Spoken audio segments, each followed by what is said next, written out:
What's up, everybody, and welcome to Shapes of Gaming, the weekly conversational podcast all about video games that's unedited, unfiltered, and always unhinged. I'm one of your hosts, as always, Matt Stenson, Neocharge on PSN.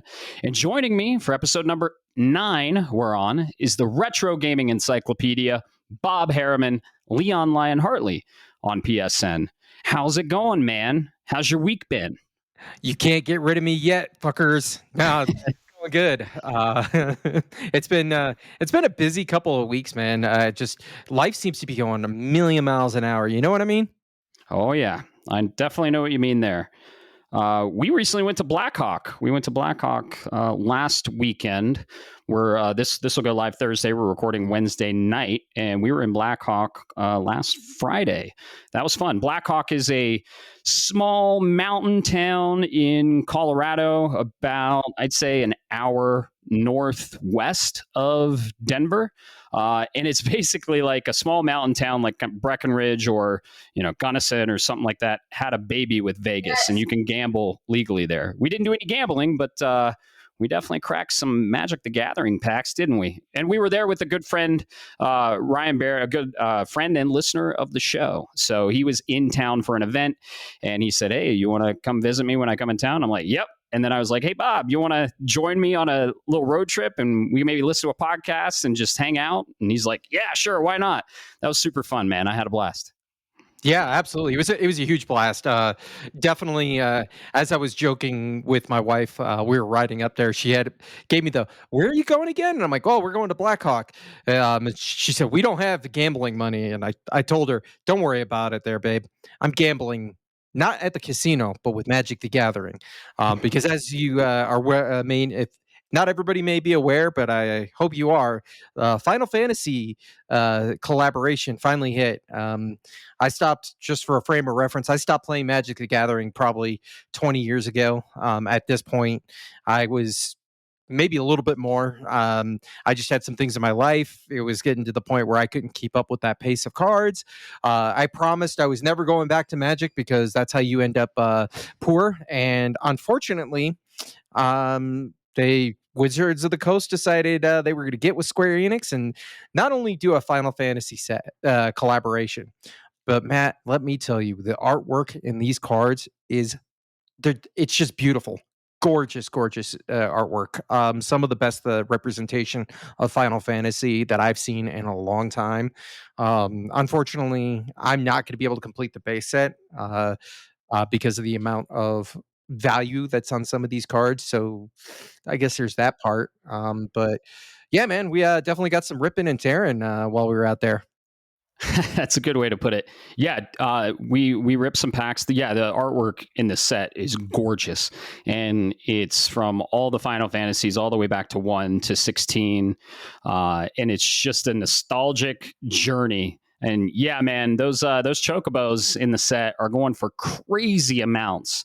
So we found a good pub / brewery, and you had some packs, and all three of us, including Ryan, we sat down and cracked some packs from the Final Fantasy set on Magic the Gathering. Magic the Gathering is kind of doing a collaboration with a bunch of IPs. They've done Assassin's Creed, they've done Lord of the Rings.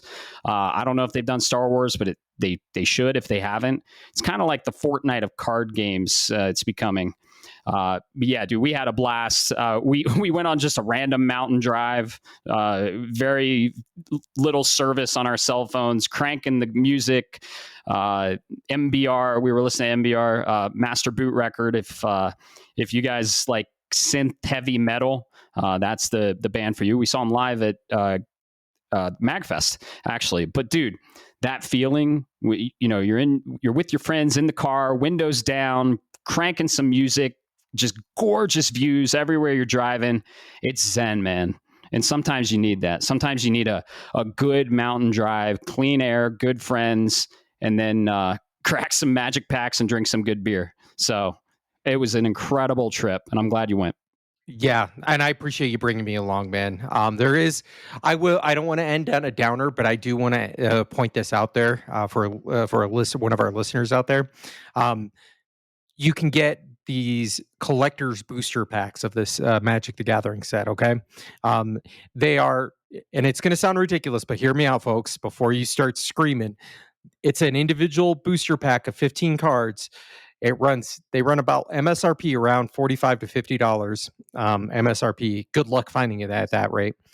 But they are an entire pack of all like hits, essentially, as kids would say, or in the community would say, they're all hits. So you're going to get variation in there. Unfortunately, let me just back up on this. When I was getting these packs, my wife was at the store purchasing them. She bought one of these collector packs. A good friend of ours was there and bought a second one and sold it to us.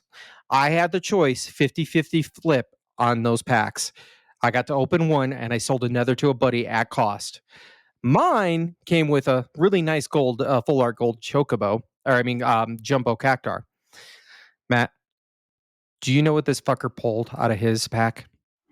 I think you showed it to me. It was I'm not sure the terms, but the surge foil of Cloud Strife. Yes, exactly. The surge foil of Cloud Mercenary. And the price on that keeps fluctuating. I saw it go as high as 500 at one point. Dang. It's not up there right now.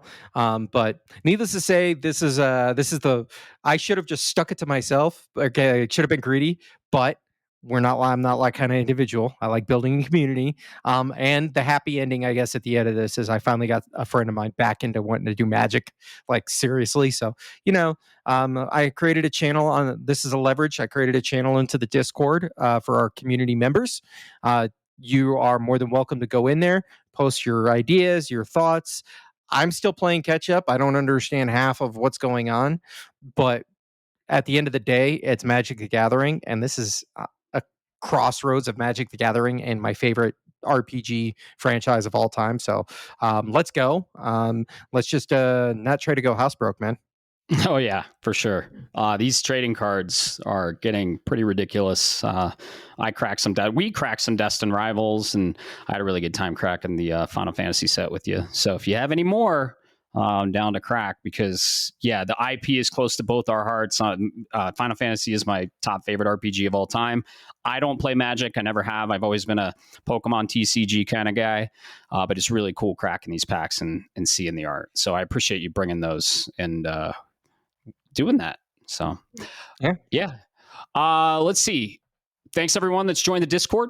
As always, we really appreciate it. We've been having some good conversations on there. If you have any questions for the cast, always in the questions section, ask question, and we will read it on the cast and give you our thoughts and our answers. And if you aren't part of the Discord, where can people find our Discord link? How can they become part of the Shapes of Gaming community? That's a great question. All you have to do is go into your little web browser on your phone, your computer, whatever your preference is, and you're going to go to Linktree/Shapes of Gaming. So that's https://linktr.ee/Shapes of Gaming. Once again, it's https://linktr.ee/Shapes of Gaming. Go check it out. You'll find not only the link to the Discord server, which you can join freely, you will also find the links for all of your podcast platforms of choice.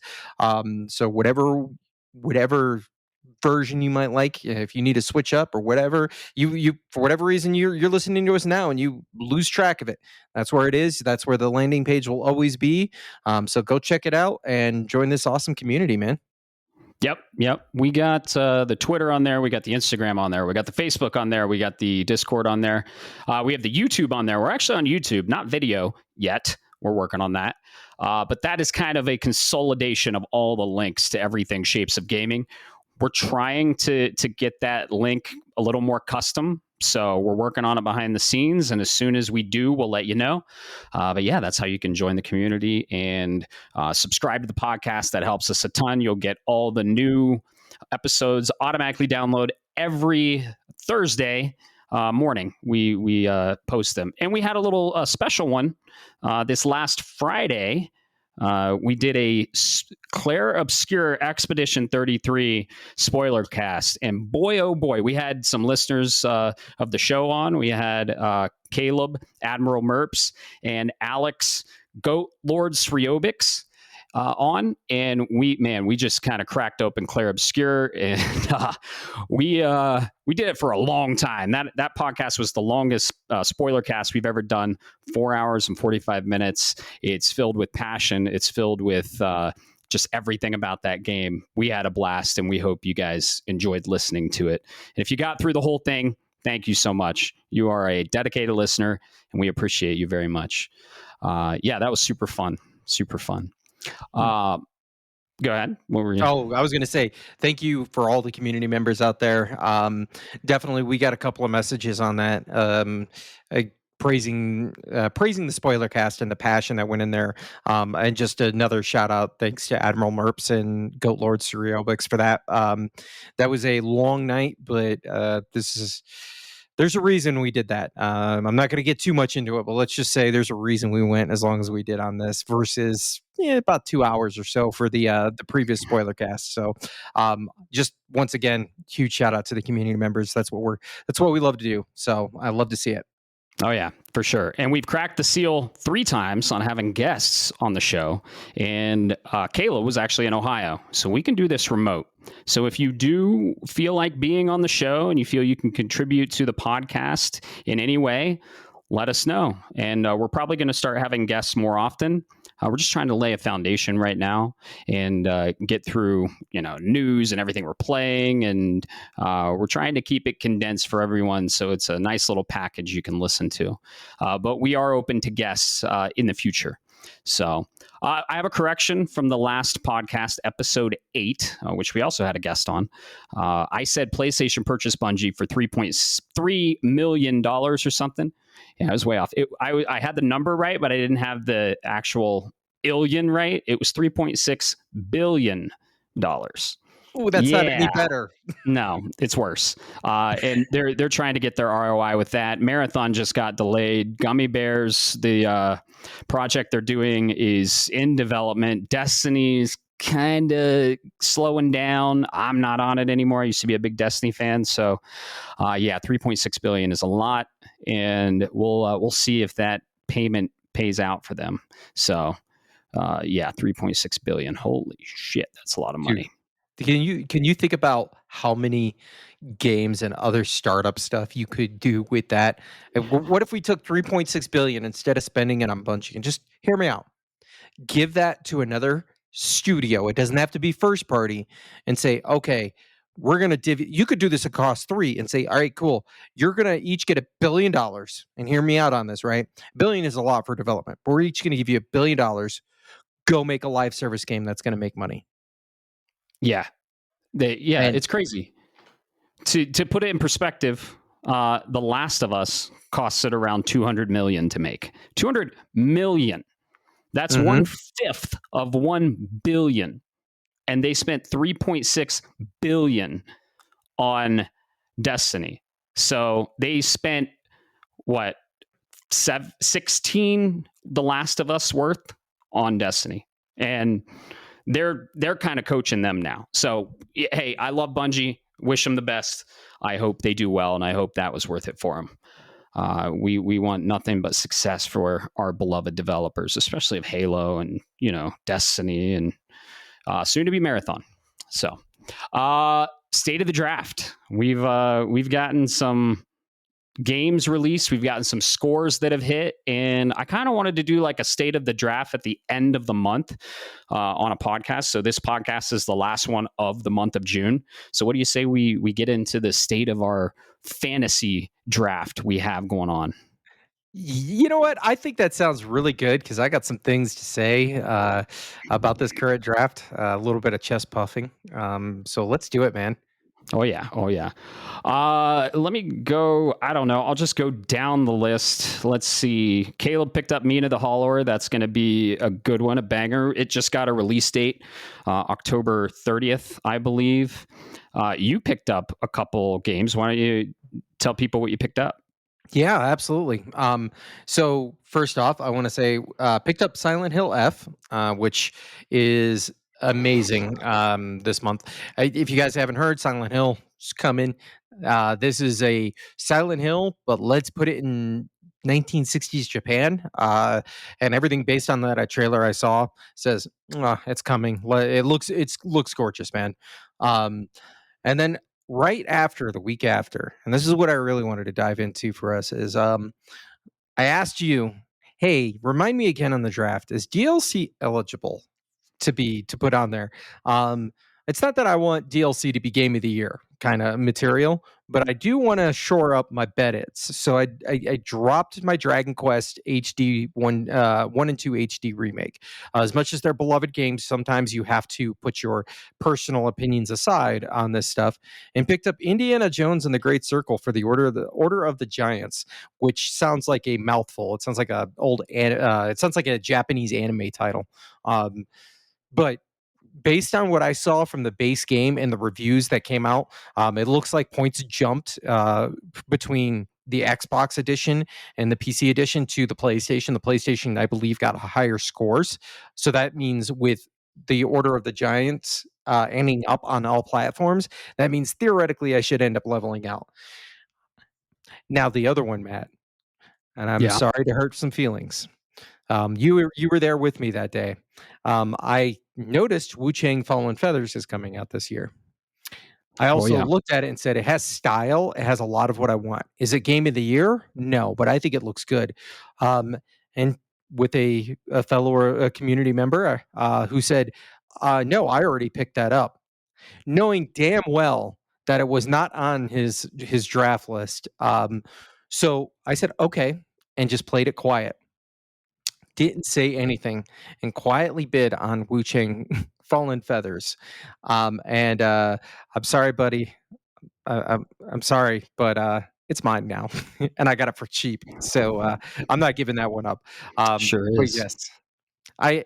Needless to say, that's where we're at. I think nobody else has kind of picked up anything else. But we do have some games that came out. What are we looking at? They did real quick. Under Solo muted static on Discord. He did get some scores. Sorry, man, but FBC Firebreak, not a great not a great draft. He got -5 points on that. It came in at a 65. So Remedy not great on that multiplayer front. Just focus on Control and more Alan Wake. Just stay away from the games as a service multiplayer stuff. And then he got some good stuff on Liza P. Overture. He got 85, which netted him 15 points. So that's cool. And then Mystic, Mystic Mace on Discord. He's kind of locked. He doesn't have any more bid money, and this is all fake money too, by the way, folks. But he's got some good stuff coming out. But yeah, he didn't pick anything up because he can't. And then yeah, I have Death Stranding 2 on the beach that hit 90, which will net me 20 points, and I have 9 titles releasing the remainder of the year that all have release dates. One doesn't, which is Metroid Prime 4 Beyond, and that's my top one. But yeah, I'm looking at probably 20 points for Death Stranding 2, and I'm very, very happy about that. And Phantom Blade Zero is my counter pick. We still haven't heard anything about that. I counterpicked it because I thought it would be pushed into 2026. So I'm really hoping it is. And I mean, Zero is the best you can ask for a counter pick. So yeah, Yeah. that's the remainder, and that's the state of the draft. The link to this, if you're curious and you want to just see it happening in real time, is in the Discord.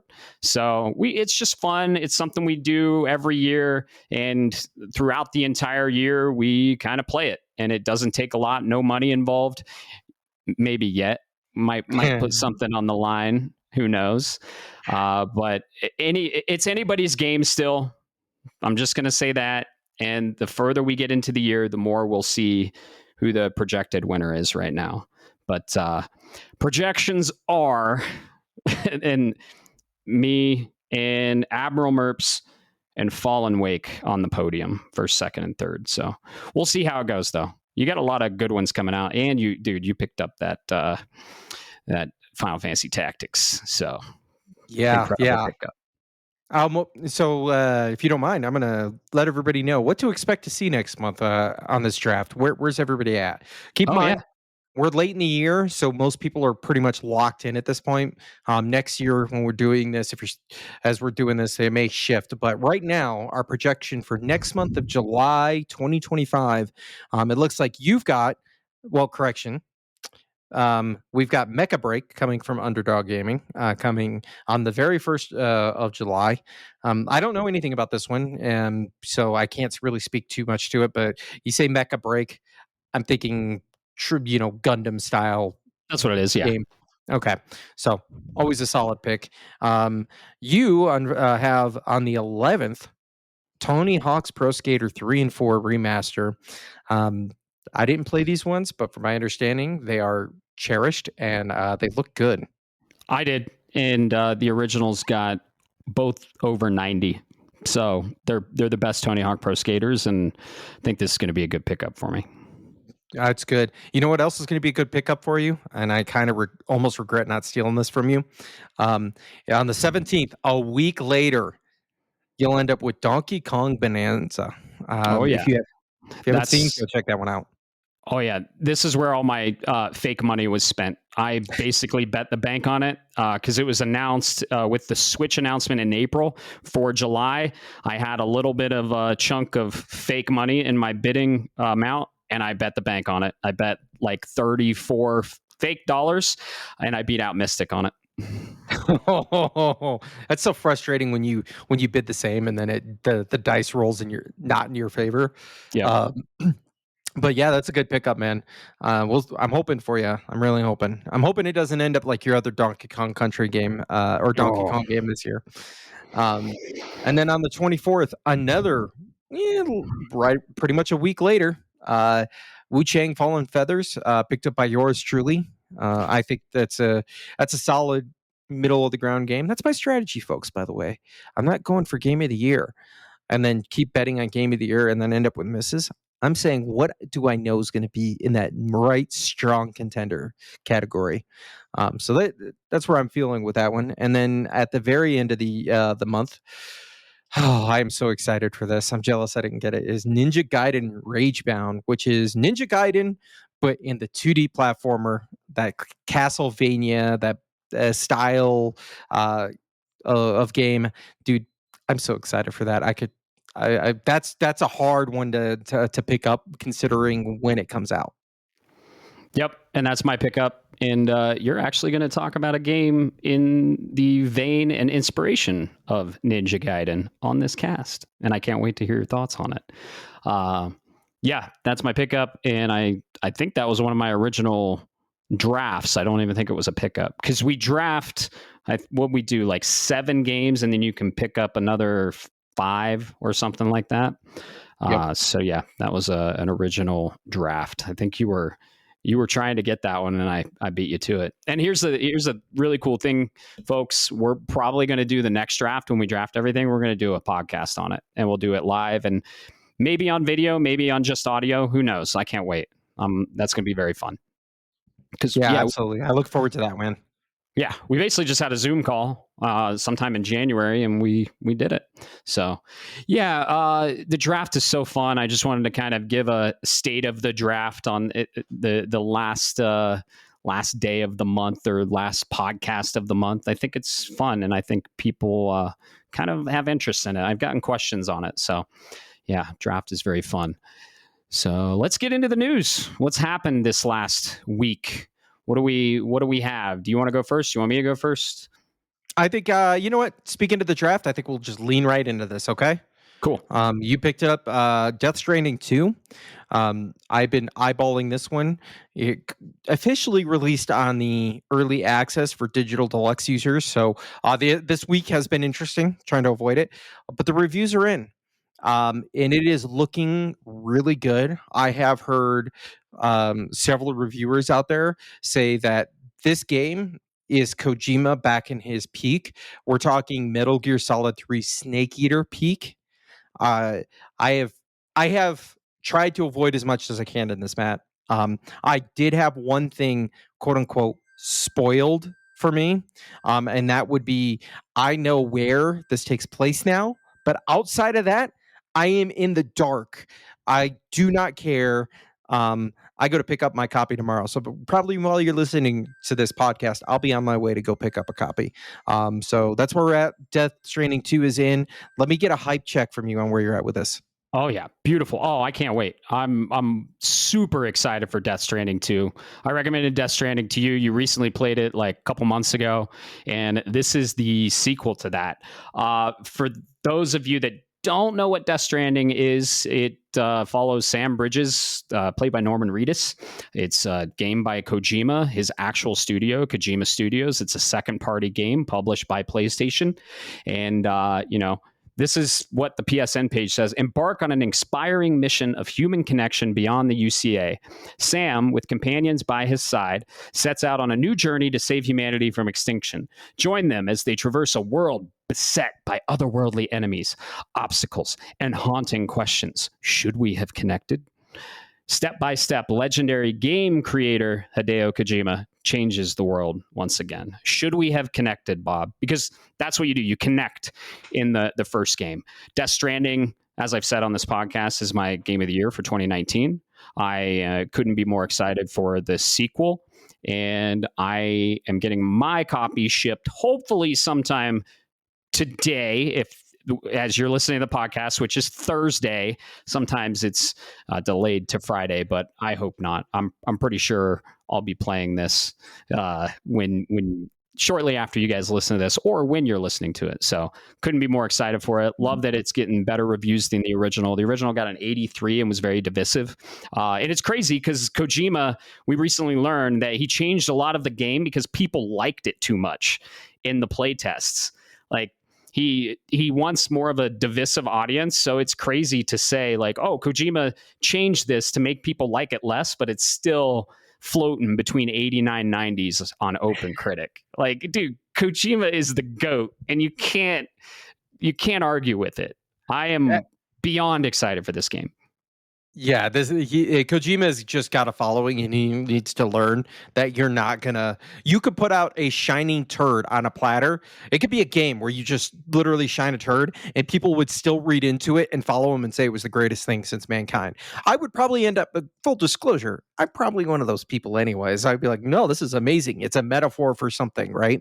But yes, Death Stranding 2 reviews are looking good, better than the first one. I'm all for it, man. Oh yeah, if you want to pick it up, it is $70 for the base edition, and it goes on sale Thursday, today, 6/26. If you haven't played the first one, definitely don't pick this one up. Go play the first one. It's the genre, they consider it the Strand genre. It's a very immersive movie-like, high production, fun as hell walking simulator. This one, they say, has more combat though. So if you're at the least interested, go check it out. I think the originals, it got a PS5 version, and you can pick it up for pretty cheap. So if you played the first one, definitely pick this one up. Kojima at his finest, it sounds like. So yeah, hell absolutely. Yeah. Hell yeah. Sweet, man. No. I didn't have that. I'm going to give you full disclosure. I want to put this out there as a quick PSA to people. It's not on our worksheet. You just because you mentioned the additions out there and pricing.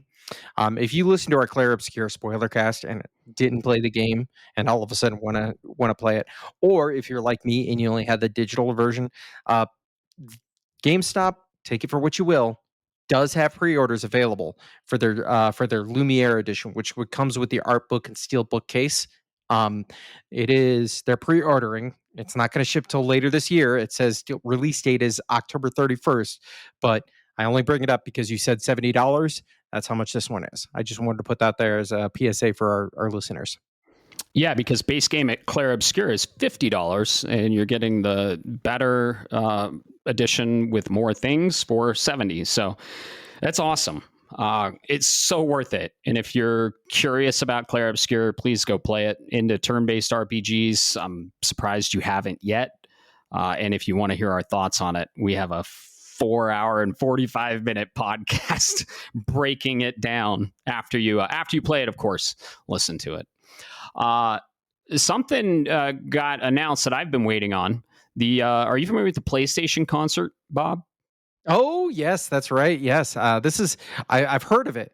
Isn't this kind of like a video games live, but for just PlayStation IP?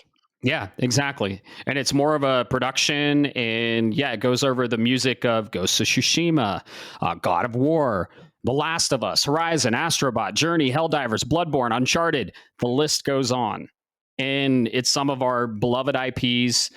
They finally announced US dates.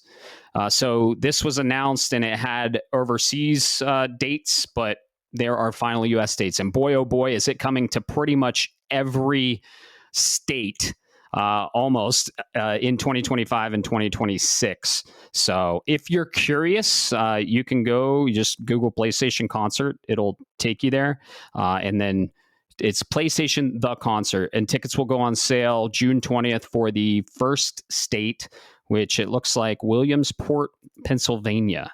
It's coming to North Carolina, everywhere, honestly. You can see the list of cities it's coming to. I'm seeing like, man, probably about 50 to 60 cities, and it's coming to Colorado. So I might, it's coming to Denver. So we might have to go there. It comes to Denver, February 24th, 2026 at the Well Theater. We probably need to go to that because I heard it's really awesome. Ah, dude, but you know what the problem is, right? It's right after MagFest. Yeah, see, you're a man of culture, you know.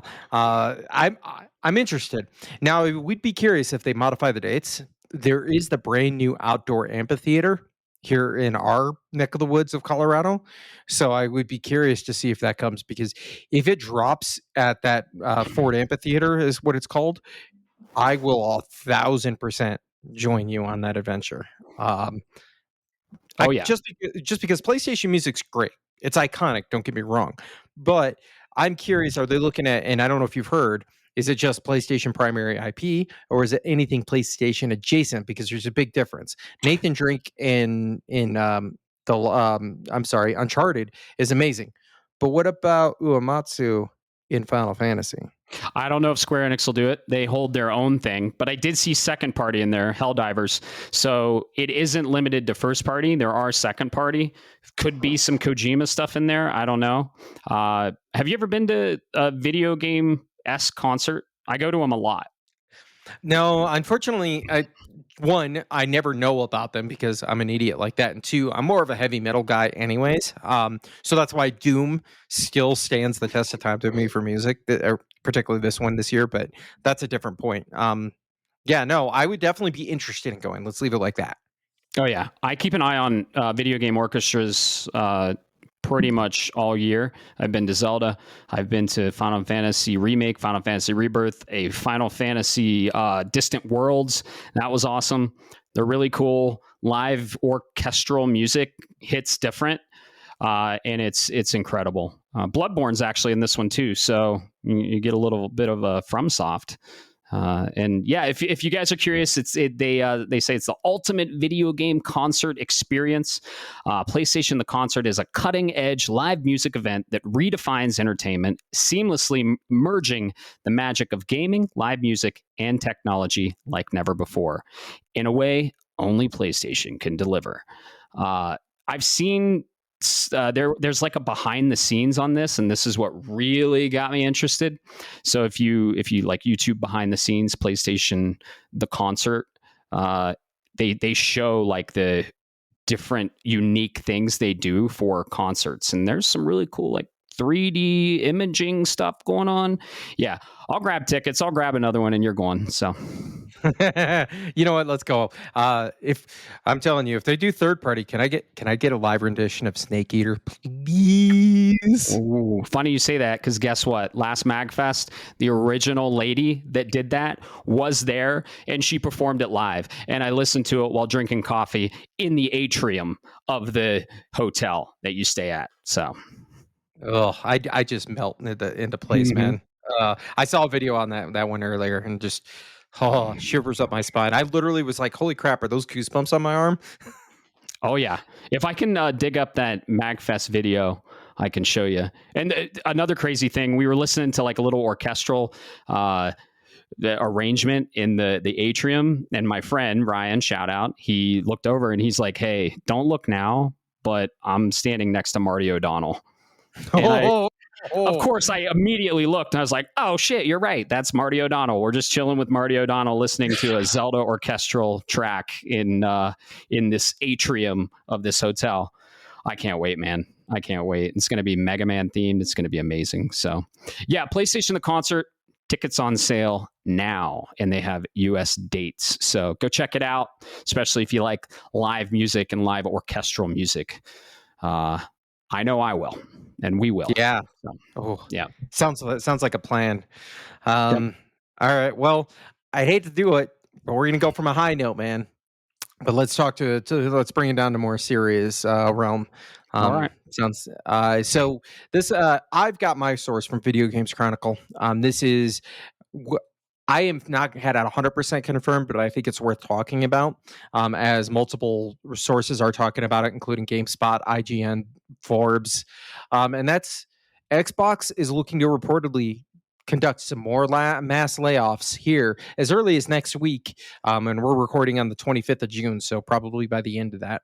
The reason I bring well, you know what? Let me just say it this way: as part of the lining of our post acquisition team structure and managing our business, we've made the decision to eliminate approximately 650 roles across Microsoft Gaming, mostly corporate and support functions, to organize business for long-term success. My question to you is, how do you feel about this, man? And this is just probably more is coming, but what are your thoughts on this? Because I got some thoughts, but I don't want to, I guess you'd say poison the well, if you will. Sure. This topic is usually it's pretty touchy, right? These are people's jobs, people's livelihoods, and they're losing their job, and we hate to see anyone lose their job. And there's been an unprecedented amount of layoffs in the gaming industry for multiple reasons. And Xbox hasn't really been making the best decisions in the last, I'd even say, 10 years. And their employees and their people making their games are suffering from it. They're chasing a model that I personally don't agree with, and we're seeing that model kind of fail a little bit, and people are losing their jobs over it, which is the worst thing. And I hate to see people in the gaming industry lose jobs, and I mean that's their livelihood, right? And it I hate when I see layoffs, and we've seen far too many layoffs this year. And Xbox kind of went on the model of let's buy as many studios as we can and get as much stuff as we can on Game Pass and kind of go quantity over quality and flood the well and make it as valuable as possible. But they didn't really remember the fact that you still have to pay these developers, and you still have to pay to make the game, and making it free on Game Pass. I heard you can subscribe to Game Pass, play the game, delete the game, and then cancel Game Pass, and you get all your money back if you need to. Don't do that, by the way. I mean, if you want to, more power to you, whatever. That's their policy. But that's just a stupid business model. And they've always been like the value gaming central, right? And if value is what you're looking for in gaming, Game Pass is the best value. But I tend to look at quality over quantity, and I feel like we're seeing the ripples and waves of focusing on quantity over quality, and unfortunately, people are losing their jobs because of it. So I don't agree with the model, and the model is creating this, and Xbox is making missteps. Like they're not even making their own hardware anymore. They're exporting it to third party, and ROG Ally is making their handheld. So I hate it. I hate that people are losing their jobs, and I think people in charge are making the wrong decisions. And your common man, your common developer, your pixel artist, your animator, programmer is suffering from it. It fucking sucks. Yeah, you hit the nail on the head right there. The common man is the one that's suffering for this. Um, the point I wanted to make, and you really hit that, but I wanted to come at it from a different angle, because I'm seeing online communities talk about this, or not the layoffs, but they talk about Microsoft and Xbox, what was going on, and there's talks now about the Xbox handheld that's coming into play, and it's going to natively have Steam attached to it, which means then you'll have your Steam library and you'll have Game Pass and you'll have access to all of these games and you'll be able to play them. So that means Microsoft is on top of the world. People are not stopping to think critically about this, which is the developers still have to make their money. And the paycheck from a Game Pass standpoint is only going to get you so much. And if you look at the numbers that are coming out there, and I'll let you go look at them for themselves, Xbox Game Pass memberships have they've increased, but when you compare it to PlayStation Plus membership add-ons and the number of Nintendo Switch subscriptions there are, they are the third place. These are the HBO Max, and I don't mean this in a bad way, but they are the HBO Max of video game subscription services. We always knew Netflix was king. Hulu was right behind them. HBO Max was good, but it was only good when Game of Thrones came out.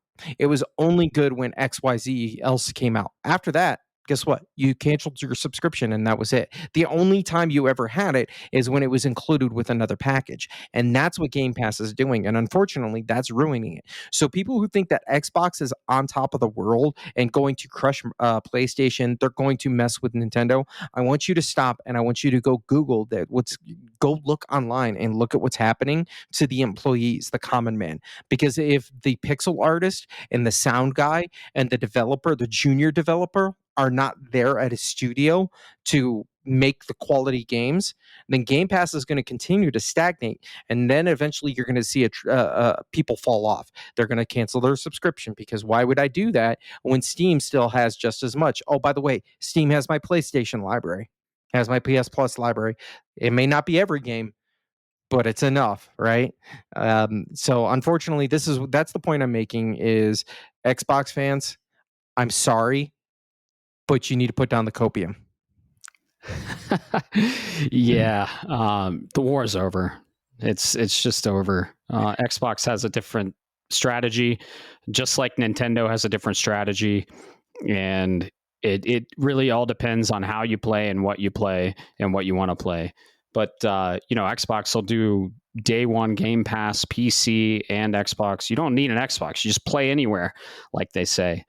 And PlayStation is more like, no, we're going to have a premium title and we're going to release it for PlayStation only. I like sharing, but dude, Death Stranding 2, the photorealism is nuts. And I don't even know if it would play on a PC, right? But there are exclusives for a reason, and it's to sell the actual console. And the console offers a unique experience that no other hardware or publisher can offer. And PlayStation is bringing all these games to PC, but they're older games. They've seen the light of day in the launch, and I think it's a brilliant business model. Release Horizon Forbidden West a year and before Horizon 3 comes out, and say, hey, you can play for Horizon Forbidden West anywhere, but if you want to play Horizon 3 on launch, get a PlayStation. It's a brilliant business model. I still agree with exclusives. I like sharing, of course, but when you have to develop for a ton of stuff, the quality kind of degrades. And we saw this with Cyberpunk. Cyberpunk developed for everything, including the PS4, the base PS4 with a spinning hard drive. And what happened? It launched in a mess. And Xbox is going to see this when they have the Xbox Series X and the Xbox Series S. The Xbox Series S is very, very underpowered. And when you tell a developer to develop a game for all these systems, usually it's the least common denominator that holds back everything. And quality, resolution, fidelity, gameplay, everything is bottlenecked. And PlayStation's like, no, we're going to develop for the PlayStation 5 Pro, and it's going to be the best experience you can get in gaming. And I mean, the scores reflect this, right? Death Stranding 2, a second-party game published by PlayStation, developed by Kojima Studios, got a fucking 90, dude. So, yeah. I mean, Clair Obscur got a 92. Microsoft did publish that. But Death Stranding looks way more polished. Nothing against Clair Obscur, because it's still my game of the year. But yeah, Death Stranding, it looks like a very quality product. And that's PlayStation focuses on that. They focus on quality. Like your Horizons, your Uncharted, your God of War. They're premium quality, top-notch titles. Breaking Edge. So, yeah. Yeah, absolutely. Yeah. Let's see. Do you have any other news? I have a couple more. I mean, I have one other item. So I Okay. want to point this out. I think this is a good juxtaposition or opposite end of the spectrum. Sure. We're seeing this directly from Nintendo right now. The Switch 2. We bought ours. I like to. I know it's probably not effective. But I like to I don't want to say attack, but I like to counterbalance and point out and give a reality check to the discontenders online out there who say that the Switch 2 is going to be a complete failure. There's no games for it. It's too expensive. They come up with any other reason. First off, it's too expensive, right? Guess what, Matt? Do you know how many Switch 2s were sold in the first 4 days? A lot, and I think it's the fastest selling console of all time. Was it 3 or 4 million or something like that? Yeah. Right now, they're sitting at 3.5 million units in the first 4 days. That's nuts. For context, Xbox hasn't even sold that many in the last 2 years of their consoles. Okay. Yikes. Time will tell. We'll see if there's a drop off like the Wii U. But once this comes out, now I hear, well, it doesn't matter because there's only there's only one game that's out there that's worthwhile. There's no other good first party games. But meanwhile, one of the top selling games, there are two top selling games. One is a third party game, and that's Cyberpunk 2077. Obviously Mario Kart World. Do you know what the other one is? The other top seller is on the Switch 2 right now, Matt? Good question. I know it's not first party. It has to be third party. No, it is a first party game. Oh, first party. Oh, so it's an older game that got patched, right? It's Zelda, Breath of the Wild, or Tears of the Kingdom. Tears of the Kingdom. One of those. Yeah. Tears of the Kingdom is on that top 3 list. So now I need you to go ahead and think about that again, because I may go back and play Tears of the Kingdom with a $10 upgrade on a console that can really handle it, right? So my question to the community out there, of anybody who doubts the Switch 2, is what's the next thing that's going to keep it held back? Because as far as I'm concerned, it's been a smash hit. Time will tell. But I did want to point out that the Switch 2 has become the fastest selling console of all time within its first stretch. And it has sold damn near, probably at this point, close to 4 million units. So kudos to Nintendo. You can sell us a piece of property that's basically a portable PS4 Pro, and we'll buy it and say, please give us another one, master. Good luck competing with that. Yeah, that's incredible. Yeah, we bought ours. I'm very, very impressed with the technology and the technical prowess of the Switch 2. But as for games, not very impressed. Mario Kart World is great. It's short. It's a nice little roller coaster ride. Very excited for Donkey Kong Bonanza. The reason I bought this console was Metroid Prime 4. And I think that's going to be our holiday system seller. It was my system seller. But I love seeing Nintendo succeed.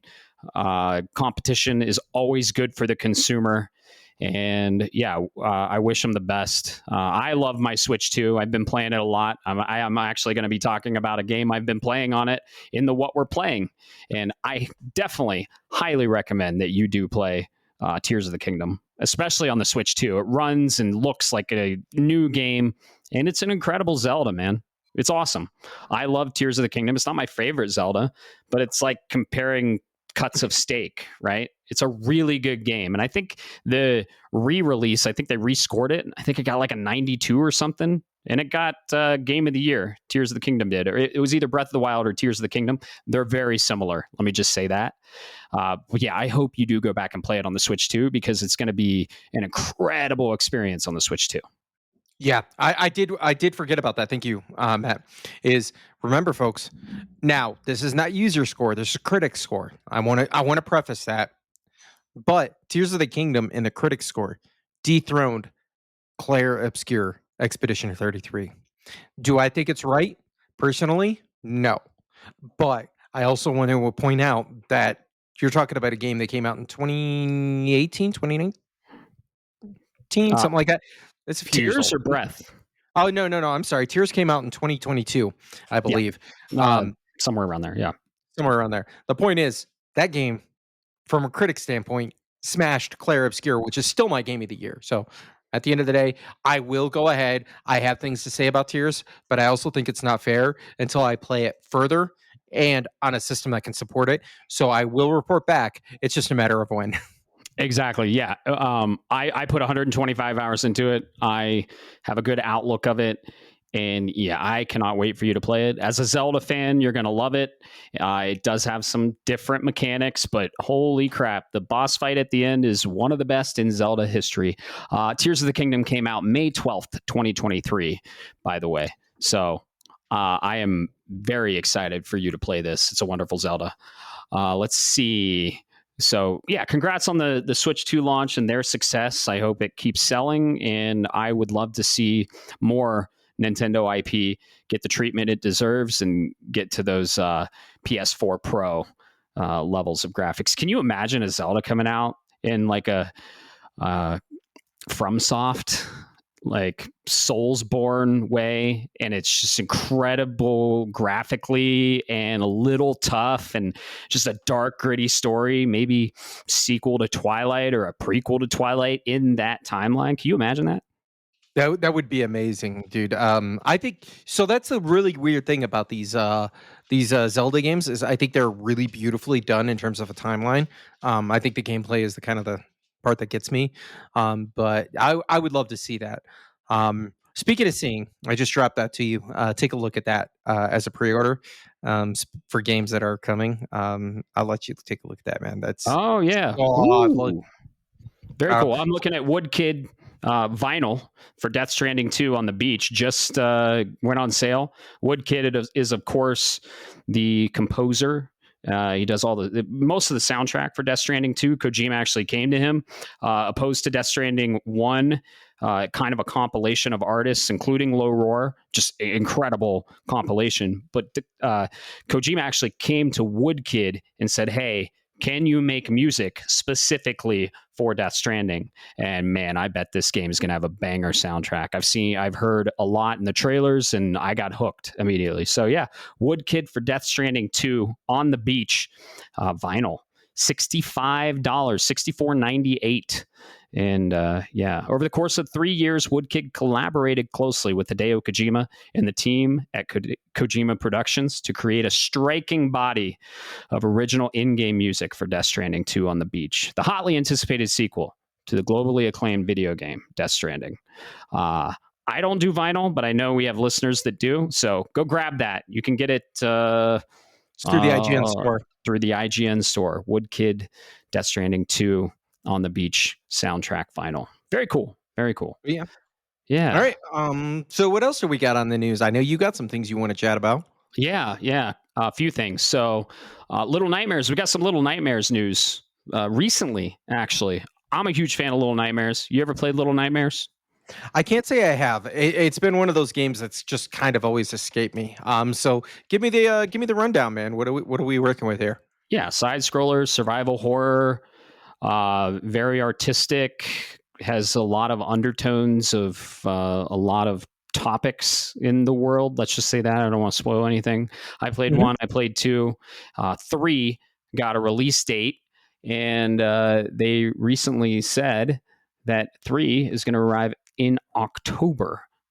Do we have an actual specific release date? Doesn't I'm seeing 10th of October, 10th. Which, yes. Oh my goodness, talk about a crowded window, man. Keep going, please. Yeah. I played the original actually I platinum even though there is no platinum, some of these smaller games don't have platinums, but I got the gold. You have to speed run the game in 2 hours. It was a nightmare. Pun intended. And then 2 had a platinum. 2 was better than 1. Really, really scary game. And then 3 has been on the horizon, been looming in the distance. One of my drafts, actually, because I think it's going to be great. We finally got a release date for it for October 10th. Couldn't be more excited for this. Not sure if I'm going to play it on release because of that crowded window, right? That's like 8 days after Ghosts of Yote. So, but very excited for it. And that's not the only news we got for Little Nightmares. If you do want to go back and experience the original, there's a remaster. So they're remastering the original. Original, I believe, came out in 2017. Yeah. So the Little Nightmares Enhanced Edition. And if you pre-order Little Nightmares 3, they're going to throw that in there for you. So you can go play Little Nightmares if you pre-order 3 or pick it up. I highly recommend it. If you played Limbo, Inside, any of those really weird artistic horror games, it's awesome. And it's almost like claymation, and it's very disturbing, man. Very disturbing. I can't wait. I love Little Nightmares. So Yeah. Oh man, I'm looking at this right now. How long to beat? So first thing I got to check, especially 2020, this year of our Lord 2025. The main story, 3.5 hours to beat. Completionist 9 hours. Not bad, right? That sounds. That's not bad. That, and you know what that sounds like? A really good cool off game after other major releases in the year. So maybe I can sneak in some time for this, depending on if I can catch a sale or something. But uh, claymation, side-scrolling puzzle, action, horror. Like, I know it sounds like a jumbled set of words, but you definitely have my attention. So maybe I can sneak this in. We'll see. Yeah. I'll just originally released in 2017, Little Nightmares stars Six, a young girl trying to escape a surreal and terrifying underwater ship called the Maw. The Enhanced Edition gives the well-received game 4K resolution, 60 frames per second, and the graphics also feature volumetric lighting and more particle effects. I saw it was darker too, so the HDR is a little better. And they have a comparison video on it, and it looks really awesome. So I think it launches alongside with 3 for October 10th. And like I said, if you pre-order a digital copy of Little Nightmares 3, it grants you Little Nightmares, the Enhanced Edition. So might be a good time to check it out. I think Little Nightmares 3 might be co-op. So this might be a game we play on stream, because we're trying to get a streaming setup going, because we have a lot of co-op games we want to play, including Gears when it comes out. So this might be one we put on the Shapes of Gaming cooperative streaming list. So Yeah, and I do want to say, aside Matt, Matt, I'm looking at some stuff. I went to the I apologize if I butcher this. Taser, which is the developer. They had you go to their website and you see other stuff, right? Here we're not only Little Nightmares, we're also this. I'm looking at this game right now, and I about nearly just screamed like a girl. Static Institute of Retention. I don't know anything about this game. I don't even know what it's it looks like it's first person, but if you go look at this, you can see the scientist that's in there, that because it looks sci-fi. The scientist that's in there, the model looks almost exactly like a scientist from the Half-Life, the original Half-Life. And then as I start looking at images, it screams OG Half-Life. We're talking opposing force, blue shift.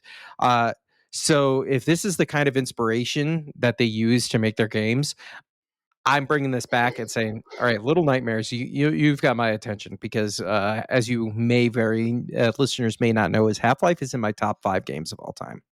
Oh yeah, there's some really cool Easter eggs in there. You can tell the developer crafted it with care and passion, and there's a lot of callbacks to different games in there. So yeah, Little Nightmares, amazing. Comes out for PlayStation 5, Xbox Series X, Switch 2, PC. You can pick up 1 and 2 right now if you want. 2 was incredible as well. So yeah, couldn't be excited for 3, and it finally got a release date, and that is just another banger on my draft, I think, for October. So yeah, Yeah. we talked about Game Informer last episode, and we got the cover reveal for the next Game Informer magazine. Did you subscribe to Game Informer? Not yet, but it will be very soon. All good. I think you have tonight to get in on the early bird pricing. They said through July 20 or June 25th. So if you did subscribe to Game Informer, and that subscription gives you like ad-free digital access to their site as well. But I subscribe to the digital version of the magazine and the physical version of the magazine. Like when you're about to sleep, you kind of have to sometimes eliminate all your screens, take the pixels away from your eyes. It's super bright. Sometimes you just have to have some like printed media, some tangible media. And that's what I always used to use: Game Informer, Nintendo Power, PSN Magazine, EGM, all of those. I used to like read about games before I went to sleep. And then you have amazing dreams as well. But yeah, I got the physical magazine. They say it's being shipped and delivered next week. So, and the cover issue, the cover this month, Borderlands 4, Bob. Yeah, that's needless to say, I'm filling out my information right now. You heard it here on the cast. Bob is literally subscribing to Game Informer as we speak. We are not sponsored, by the way. I am just passionate about Game Informer. I love them. They have an amazing site. They have an amazing magazine. They were swallowed up by GameStop a long time ago, and then they reduced quality and all kinds of ads. And then GameStop kind of spun them off, and they just disappeared for a while. And I was very heartbroken for that. But then they have recently reemerged, independent, and I think from what I've seen, they're focusing on quality, and they have amazing reviewers, and I couldn't be more excited that they have printed magazines again. So if you haven't subscribed, highly recommend it. It's very reasonable price. Do you see the price right now? What is it? Yeah, I'm fighting with it, so I may have to come back and do this. Unfortunately, by the time you guys hear this, for the print and digital magazine for the entire year, $48. That's not even the price of Claire. Obscure. That's awesome. That's 10 magazines. They say you don't get one like every month, but you get 10 digital and print, and you also get reduced ads on the site, which I gotta say, that is very nice. That is very nice. I hate ads, dude. Anytime I go on any news site, it's just inundated with ads. And then you have to click out of it. And sometimes there's ads that like come into the center and then they expand out. Anytime I'm looking something up for a game, it's just riddled with ads.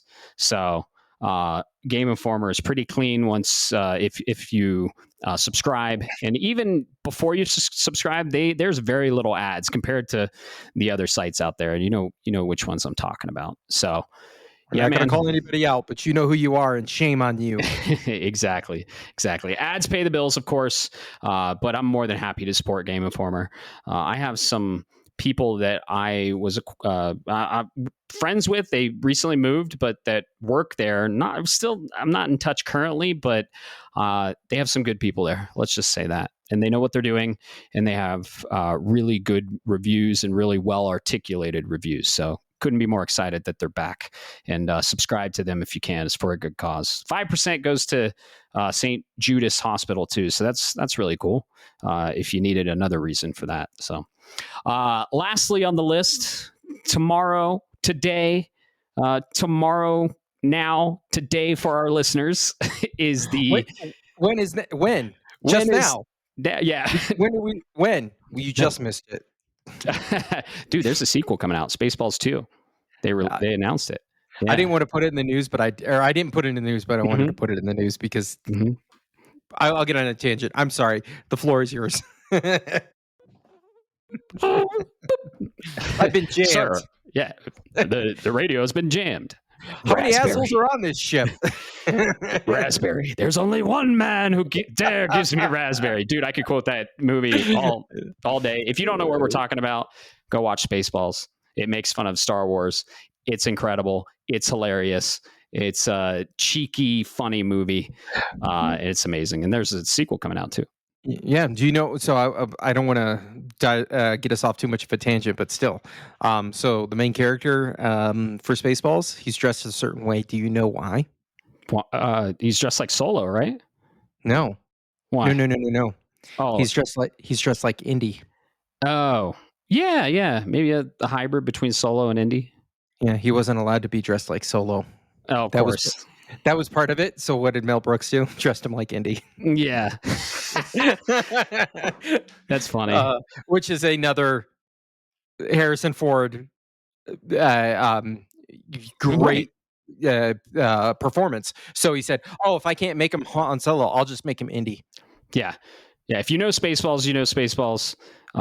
Man, that came out a long time ago and kind of just makes me want to watch it. Sometimes, like those stupid, funny movies are just a good cleanse for a bad week or a dark Monday. Yeah.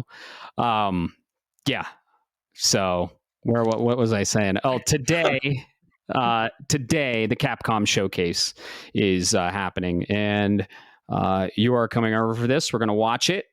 And they announced a showcase. I think this is kind of part of Summer Game Fest. I think this is wrapping up Summer Game Fest. And they announced, so the Capcom showcase is today, 4 p.m. MST, 6 p.m. EST, and 3 p.m. PST, 5 p.m. CST. And the Capcom Spotlight Digital event is scheduled for today, June 26th, 4 p.m. our time. And 40-minute live stream will feature updates on highly anticipated Capcom titles, including Monster Hunter Wilds, Resident Evil Requiem, Pragmata, and Street Fighter 6 with developer interviews. So they laid it all out. They told us what we're seeing. Can't wait to see the summer update for Monster Hunter Wilds. We're getting new monsters. They're keeping that going. You still need to finish that, and I'll help you. And Resident Evil Requiem, I say we're going to get gameplay. I'd say we're going to get some first-party gameplay, third-party gameplay. Might even see our boy Leon. Who knows? But yeah, we're going to watch that live. Wish we could stream it, but we can't. So we'll get there someday. And yeah, Pragmata, I'm very excited to see Pragmata. I honestly think we're going to see a lot of the gameplay that was already at Summer Game Fest that was behind the scenes, closed doors. I'm hoping and praying, but I don't think it's going to happen that we do see Leon for Resident Evil Requiem. But we'll probably see the closed doors gameplay that people did, and they've been talking about it. I can't wait to see it. It all sounds awesome, and love Capcom. They've been in a renaissance as of late. And yeah, I know you're super excited for it. Yeah. Needless. I mean, it's no small feat to say that RE's on that IP list for me. And what I mean by that is just list of IPs that I will come back to time and time again. I bought Resident Evil 5. I bought Resident Evil 6. I beat them both. I would have to go look back at my old Xbox achievements because I didn't play them on PlayStation 3, but I'm pretty sure I got the Xbox equivalent of platinums. You can make a bad Resident Evil game, and I'm all for it, flat out. And then to see this Pragmata, which is kind of like, I guess the hardest way to describe it is it's almost like this anime style Dead Space that's coming along. Like you're in space, isolated, but you've got this other little girl. I don't know what her name is. That's what I'm here for. Monster Hunter, you're right.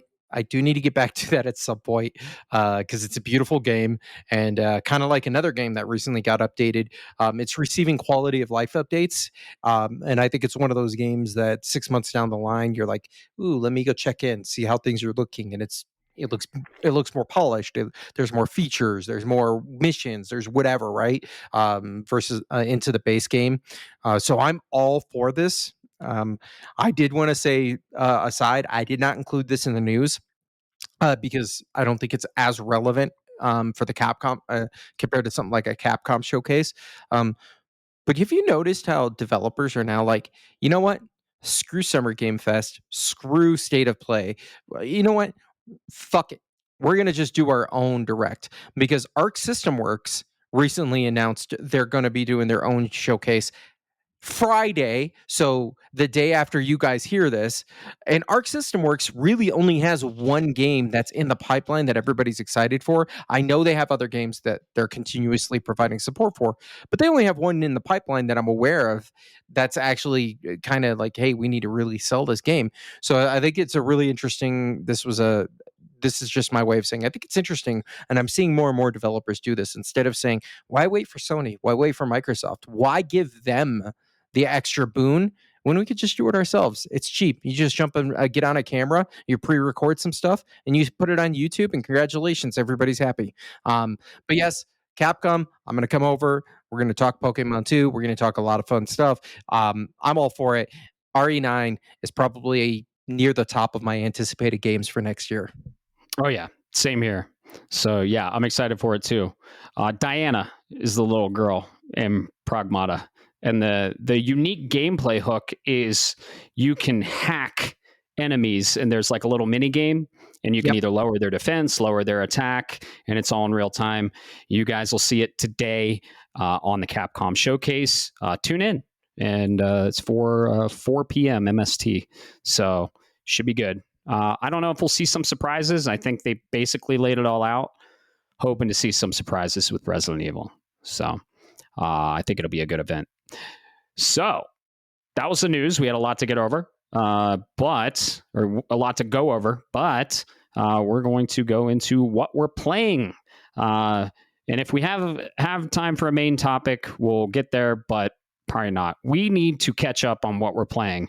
The last 3 episodes, we've been going through a lot of content. We haven't been able to say what we're playing. And you recently beat a suggested game that we gave on episode 8.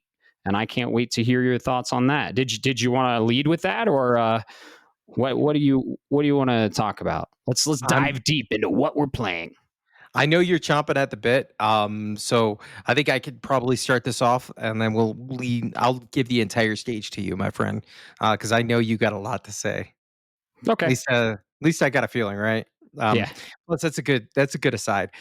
From episode 8, you and I and good friend of Caleb, good friend of the show, we're talking, and we were talking about a game or another system. Let me put it this way: I have 3 games that I've been kind of dinking around with. One of them has been my traditional. I'm going to be going back to League, playing with my friends. I actually got on with a friend of the show, Dallas, Caesar Salad. Finally got a chance to play with him. Been a great time, right? I'm going to continue to play that until I'm in my 60s. Well, you and I were talking, and the Sea of Stars DLC dropped recently. Sea of Stars is an turn-based RPG, very Chrono Trigger inspired.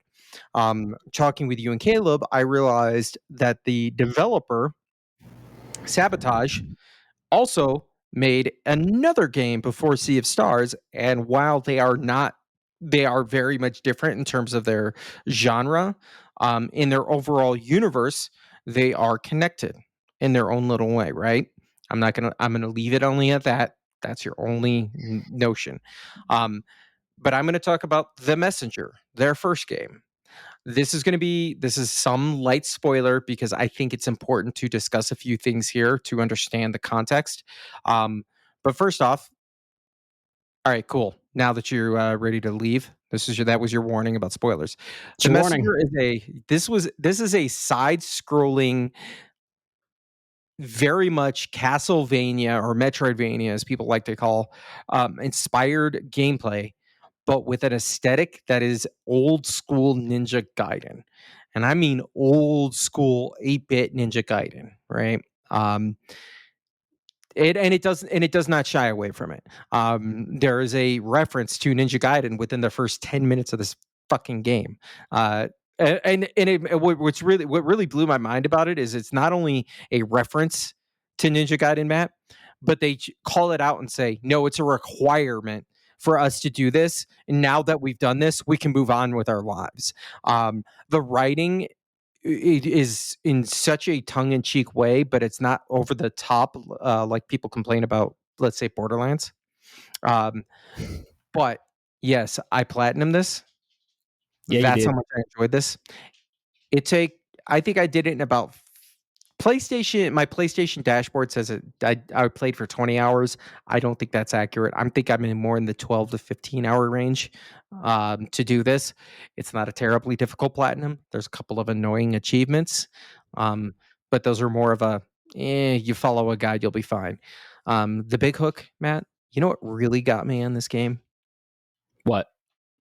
was the switching between 8-bit and 16-bit. Yup.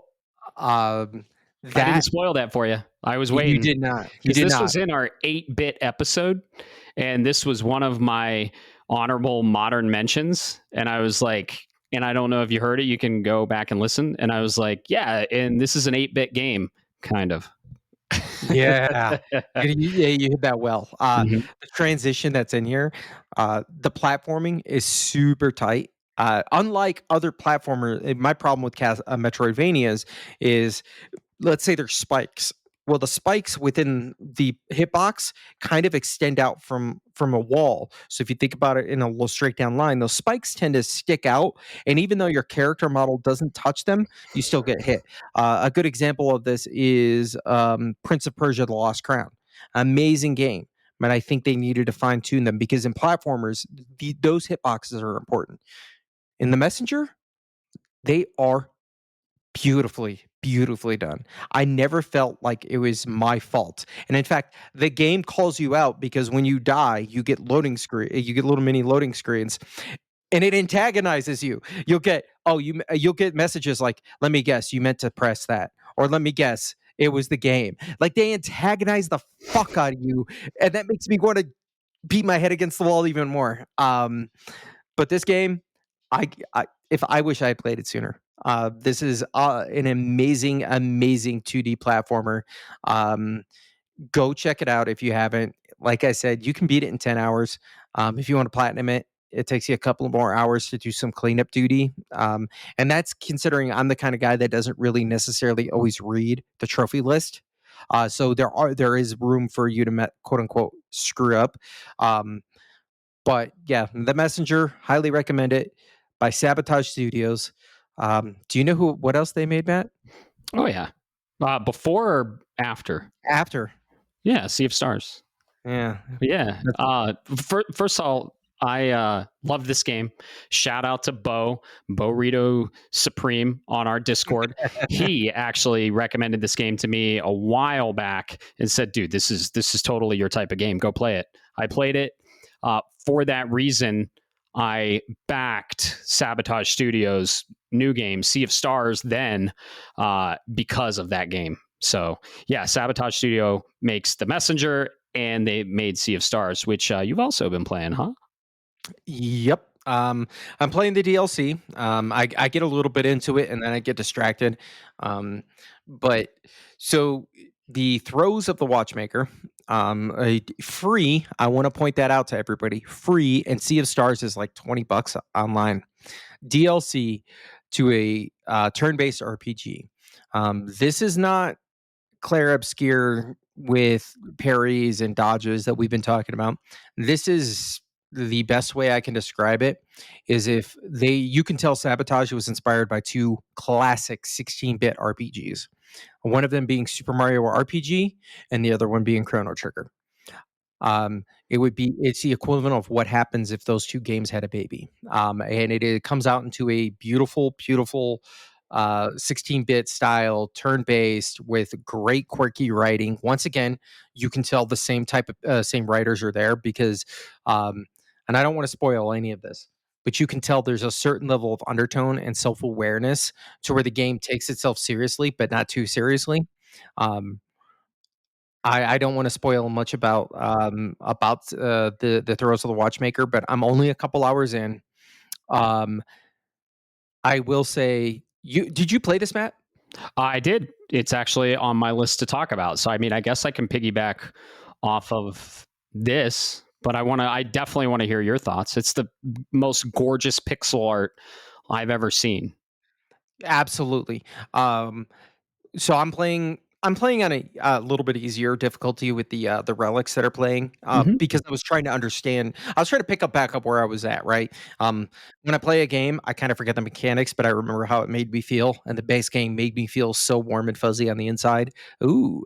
Uh, Oh, so oh, but I do wanna say it's beautiful, the pixel art, the music's still there, the music is the same stuff, it slaps. Now, 2 things I wanna bring out is, 1, the actual cutscenes that are in this are rendered so beautifully. They're just pure, motion. There's no audio necessarily with it, you're not gonna get the orchestral music with it, but my goodness, it's done beautifully. From a studio this size, I tip my hat. And number yeah. 2. It's Oh, an go ahead. indie game. It's a full indie game. Sabotage. There's no publisher, and it was actually on our list of top indies we recommend on our indie episode. So yeah, they started the cinematics kind of like an anime cartoon cinematic with. They added it to the base game with an update for free in the Dawn of the Equinox pack. So go ahead. Yeah. Um, and then last thing I'm gonna say about this DLC, because 'cause I'm not finished yet, but I'm at the point where I'm like, "Okay, I get what's happening, and I'm all here for it," right? Um, I got far enough. Did you catch th I'm gonna leave this as generic as possible, so I do not ruin anything for anybody, but it's a simple yes or no question, Matt. Did you catch the Final Fantasy VI reference that was in there? Absolutely. Okay. You know what I'm talking about then. Uh-huh. Oh, yeah. I I screamed and Because started laughing so hard I was crying. yeah, I've gotten that far. I haven't finished Final Fantasy VI. I know, but I have gotten that far to understand that reference. And I texted Caleb, our Mhm. friend and our resident Final Fantasy expert, and I was like, "Dude," and he's like, "Dude, I know." It So was so beautifully done. Uh, I tip my hat. That's just another example of the inspirations that are coming on there. So if you like old school 16-bit RPGs with a modern feel to them, please go check out Sea of Stars. The DLCs are all free, so they're not asking for a lot. They just want you to buy their game and enjoy it, and I think that's worth it. yeah, incredible studio. They just know how to have fun. They want you to have fun. And I loved Throes of the Watchmaker. There's 2 DLC packs for Sea of Stars. Sea of Stars came out in 2022, I believe. It was my indie game of the year. And the first pack was Dawn of the Equinox, and the second pack was Throes of the Watchmaker. Dawn of the Equinox was more quality of life stuff and, fixing some bugs, stuff like that, but adding local co-op for the game, and it's awesome. And we're going to play some of this today for our listeners listening now. And yeah, I loved it. It was so fun. I finished Throws the Watchmaker shortly before you started it. And I got to say, man, as free DLC, I think it scored higher than the base game because Caleb picked this one up and it scored higher than the base game. And it's incredible. For a free offering, you get so much content. You get a new world, you get new characters, you get all kinds of new shit, new abilities, all kinds of shit. And I'll keep it vague, but if you love Sea of Stars, it's just more Sea of Stars with a little bit of a twist. And it was fun as hell. I loved it. And I get an idea of where you are. We'll talk more off cast of where you are, but this was just an incredible DLC. How long did it take to figure out that? And maybe you haven't yet. That and this was in the base game very early on. Mhm. It's a mechanic, but coming off of Clair Obscur, you forget about it. How long did it take you to find out that you can actually pick which character goes in order? You're talking about for the base game? Yeah, for the base game, going back to Throws of the Watchmaker, I figured out you could actually, like, when it's your turn, you can pick any character as long as they haven't gone to break the lock. Oh, yeah, yeah. So I figured that it I I knew it originally, Yeah, so then it took me of when I course. played the DLC, it took me I think it took me a couple of battles, like 15 minutes. I realized it and was like, "Oh, I'm an idiot. I forgot you can do that." Kind of a situation. I get a sense though it was embarrassingly long for you. Guess what, Bob? I found out on the last fucking boss of the DLC 15 hours in. I was fresh off Clair Obscur. So Clair Obscur, you have a specific order, right? Kind of like Final Fantasy X, and it goes in order. On Sea of Stars, because dude, I was like, how are they expecting me to break all these locks? Every enemy has a lock. Every character has an ability that can break one of those specific locks if you use a specific ability or element. It's an incredible battle system. But I was like, how do they expect me? And I played the whole fucking game in default order when you can actually choose who you want to play. I beat that game on hard mode, bro. I was so pissed, dude. On the last boss, I was like, there's no way I can do that. I kept dying. And I think I accidentally flipped the stick in frustration. And I was like, you gotta be shitting me. Because, dude, I played Sea of Stars on launch 2022, 3 years ago. And then I'm fresh off of Clair Obscur that has a set order. But I got through it. I beat it. I put my list back to 100%, and we're gonna get your Dawn of Equinox to 100% today.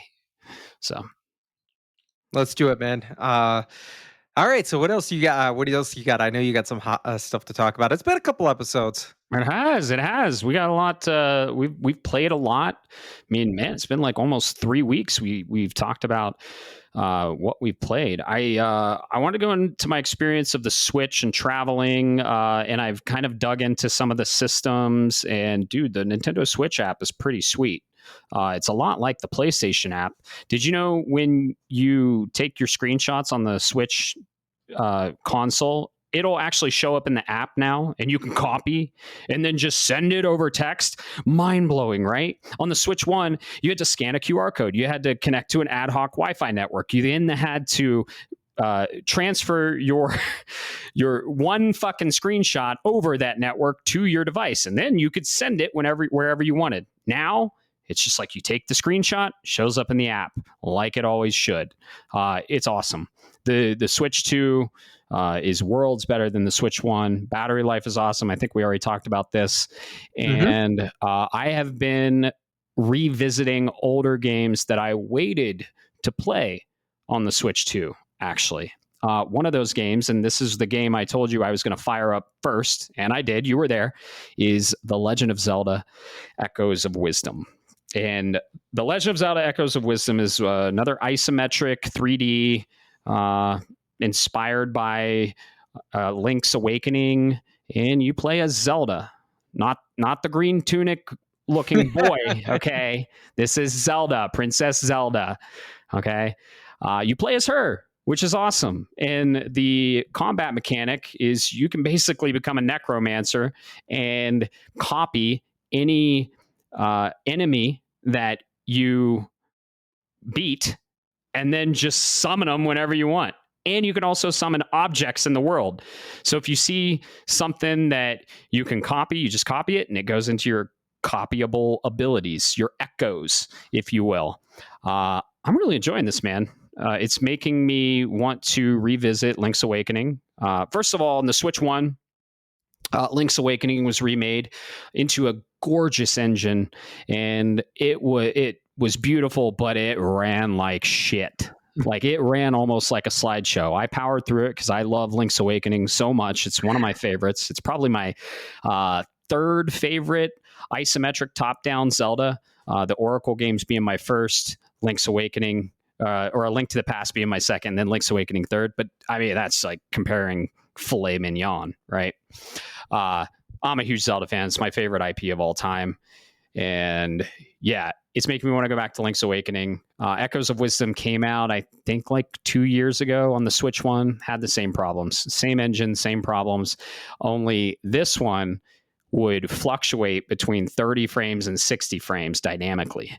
And 30 frames locked is okay. 60 frames locked is amazing. But when you're fluctuating, going out of a town, and it dips to like 30 frames a second dynamically, no, Absolutely not. And I told you, they're going to patch this game because they're keeping the frame rate unlocked so they don't have to do a lot when the Switch 2 comes out. Guess what, folks? I was absolutely right.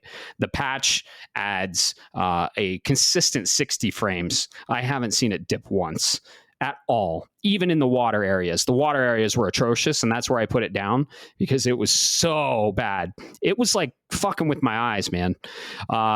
They added HDR, so the colors and the color depth is more vibrant and it pops. And they also added faster load times. The resolution is almost, I think, close to 4K now. It looks like a new game. And they did the same thing for Link's Awakening. It looks like a new game. And it's kind of bittersweet, right? We talked about this before, but this is how these games should have launched. But I finally revisited it. I put it down on the Switch One because it was almost unplayable. But man, it runs and looks almost like Tunic did on PS4 Pro. And I gotta say, I'm having a blast. Gameplay wise, super fun. She can't really attack. She's just like a mage, and she has her wand, and she has her little Navi like character Try. And the story's awesome. I just got to a critical moment in the story we can talk about off cast because I know you've beat this, and I'm like, okay, I'm kind of thinking I know where this falls in the timeline now, actually, because it's very nostalgic for other games. Let's just say that other games in the series. But yeah, she has a little wand, and she's basically a necromancer that can, when you kill enemies with other enemies that you summon, and man, it's just fun. You come across an enemy and you just like throw out other enemies and you just watch them beat each other up. It's great, and it goes back to the classic Zelda formula of dungeons, and I think I'm on the 6th dungeon, which is more to say than tears, more to say than breath. I like when they go back to the original formula for Zelda. Link's Awakening had 9 dungeons. Most Zelda games have about 8 or 9. So I love to see it return to form.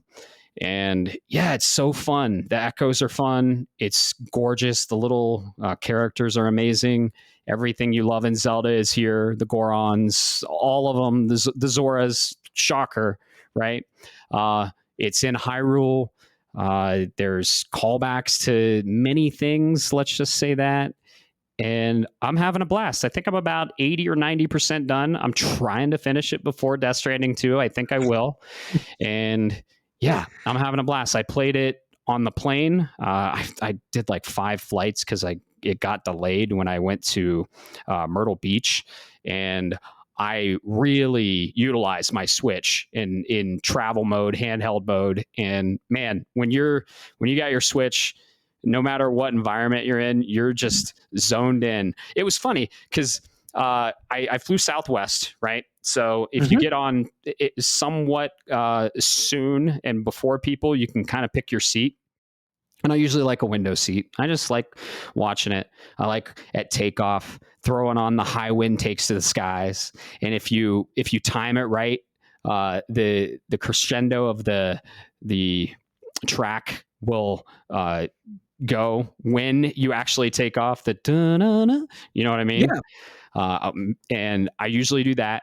And I like a window seat, but I get on the plane and there's just this mom and a fucking crying baby just throwing a tantrum, but there's a window seat.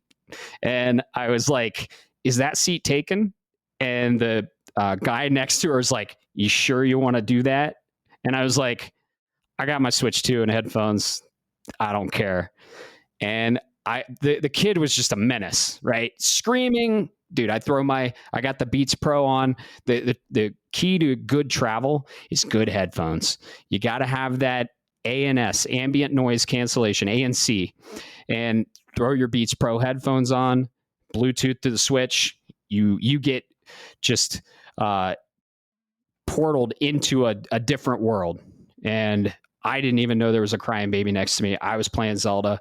I probably played 3 hours and the plane trip went by in the blink of an eye. It was great. And yeah, I played Zelda Echoes of Wisdom Travel. Then I brought it home. I got to different Switch dock. I got another Switch dock for my TV up in the living room. Took my Switch 2, docked it in the living room, played a little bit. Looks gorgeous docked. I have a Sony OLED TV. And then when I wanted to really play in my theater room for the experience, like in the dungeons and stuff, and I want my surround sound, I just tape the Switch 2, take it off the dock, put it on the other dock.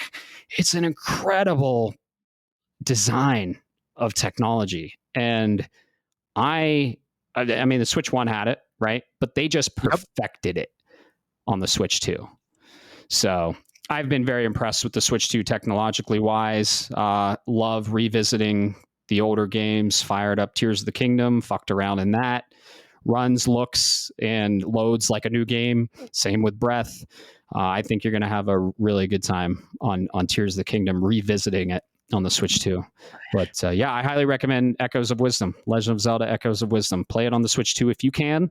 If you want to slog through it on the Switch 1, by all means, it's the same game. The same game is under there. But if you want the optimal experience, and it's basically a new game, you're basically going from PS3 to PS4, honestly. PS4 Pro. Play it on the Switch 2. I couldn't be more than happy. I couldn't be happier with the experience I'm having. It's an easy Zelda game. It's not in my top isometric games. I'd say it's probably in the bottom tier, but it's an incredible game. That's like saying, oh, it's like just, I like my steak analogies, right? Oh, this is a sirloin, not a filet mignon. Still an incredible game. I think it got like an 86 on OpenCritic. So I would highly recommend on the Switch 2. Those are my... Oh yeah, so that's amazing, dude. I'm so glad you finally got around to this. Yes. Because Echoes of Wisdom, for context, that released in October of last year, 2024. So it hasn't not been that long. To finally hear you get the opportunity to play this game, I slogged through it because I can deal with frame rates depending on the game. This is one of those games that, like you said, it's not difficult, right? So because it's not difficult, I can slog through the frame rates. I think Bloodborne, what locked at 30, is about the limit I'm going to go on certain games before I finally say, yeah, enough's enough. But I'm so glad you got a chance. I'm curious to see where your thoughts are with this, on where it's on the timeline. And the reason I say this, do not go look, but it has been put on the official. It has officially been put on the timeline already. That's awesome, because I had heard it's still up in the air, but I'm so glad, and I hope I'm right. And we'll talk after we're done, and I can't wait to talk about it. And yeah, I guess it might have been like a boiling point for me. I slogged through Breath of the Wild on Switch 1. I slogged through Tears of the Kingdom on Switch 1. I slogged through Link's Awakening on the Switch 1. So I was like, all right, this is the same engine. Is it going to be the same shit? Yep. Fuck. I'm done. I kind of maybe got to a boiling point because, I mean, you didn't play Tears. You didn't play... You play Breath, right? You didn't. Yeah, I completed Breath. Yeah. But then I was like, come on, guys, you knew the problems that were there with Link's Awakening. Same engine. You have to have fixed this. At least a lock 30. Nope. So I was like, in spite, I got through maybe 30% and was like, I hit that water area and it tanked. And I was like, nope, I'm not doing it. I've done it for the last 3 Zelda games. I'm not doing it again. And boy, am I glad that I wait. That's good, man. I'm so glad you did that. Maybe I'm hoping. I will say this much: your experience with Echoes is what I'm hoping will happen with Tears. We will see. Time will tell. But I'm hoping that's the same thing for me. So because I had that everything you dealt with on Echoes is the exact same thing that I dealt with Tears, where I know Tears came before Echo, but when I'm talking about a 3D versus an isometric dungeon crawler, there's a big difference in that boiling point. So I hit Tears of the Kingdom and I watch it hit like 15 frames a second when I'm trying to fight, and I immediately said, nope, I'm done, and put it away. Somehow I managed Echoes was a little bit different, but I understand where you're coming from. I'm so glad. And I'm interested to hear more off the air because I don't want you to spoil anything, because it was definitely on my, if you got past the frames, it was definitely in a very, very cozy Zelda game. Yeah, and I think you will experience the same thing. It's funny, we have a parallel experience with different games, and I Yeah. think it's way more of a better improvement than Tears. And I think you will go through a similar experience. You got the Zelda notes now on the app.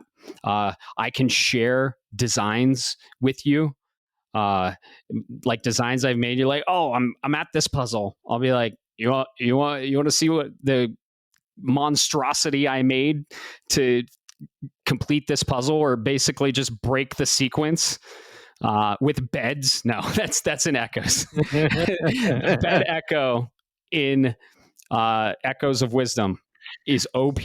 I'm always using it. It's the best. But yeah, that's a little bit of a shout out to Echoes. Yeah, you got the Zelda notes. I've actually thought about revisiting Tears because Zelda actually does voiceovers for little areas that they place on the map. You got the GPS now. Like you can highlight something on the map and your phone will literally be like, go right to go to this shrine. I'm just like, that's worth $10, I think. I would. And here's the cool thing: if you're a Nintendo Switch Plus or Nintendo Switch Online Plus expansion pack member, which I think is like $60 a year, not crazy, still a subscription. Hate it. You get it. That's included. So those upgrades for Tears and Breath, the $10 upgrades, $20 total, are included. So if you're a Switch Online member currently for $20 a month and you want to get these and you don't want to own them, you just want to play them for a year, just upgrade to the Switch Online Plus expansion pack for $60 and it's included in the price. So that's pretty cool. I'm not going to say that I upgraded to the Nintendo Switch Online Plus expansion pack for a month to get the Legend of Zelda Ocarina of Time icon only. I'm not going to say that. I have a question for you. What? So if you signed up for it, could you cancel your subscription and get your money back? That's a good question. Probably. Do I want to? No. I'm willing to bet probably not. So listen up, Xbox.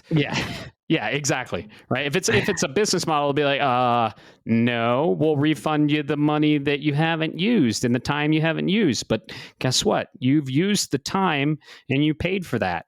So you consumed the product. We're not going to refund you. I don't know why Xbox does that. But for reference, you can sign up for Game Pass. You can play an entire free game. And then, like at the end of the month, before it's about to renew, you can cancel it and you get your entire month that you spent back. It's crazy. It's stupid. I don't understand it. But yes, I did get the Ocarina of Time icon for launching Ocarina of Time on the 64 emulated the store or whatever. You can play the 64 games. I might keep it. I paid for a year. It was like $60. It's not bad. It comes out to like, I don't know what, $2 a month. No, my math sucks. $5 a month. $5 a month. And you're getting all the GameCube games that they're going to be releasing. And I have a feeling we're going to get Metroid Prime, Echoes, and not Corruption. Corruption was on the Wii, but the GameCube is one of my favorite consoles of all time. I'd say in the top 3 easily. You already have Wind Waker there. You already have F-Zero GX. I mean, do you know the bangers we could get? Luigi's Mansion. Let's see, Metroid Prime, the original, even though remastered is out. You got Twilight Princess.